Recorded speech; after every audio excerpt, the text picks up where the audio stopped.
আজ থেকে ১৫০০ বছর আগের কথা। উত্তাল দ্বারকার দুপাশে তখন ঘন জঙ্গল।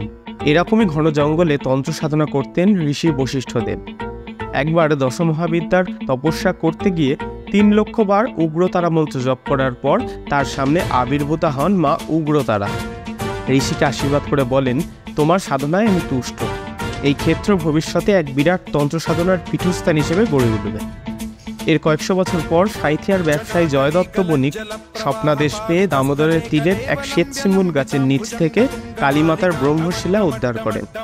মন্দির প্রতিষ্ঠার পর প্রায় ৭ বার দামোদরের গর্ভে সম্পূর্ণ বিলীন হলে নতুনভাবে ২৫০ বছর আগে পুনরায় মন্দির নির্মাণ করা হয়।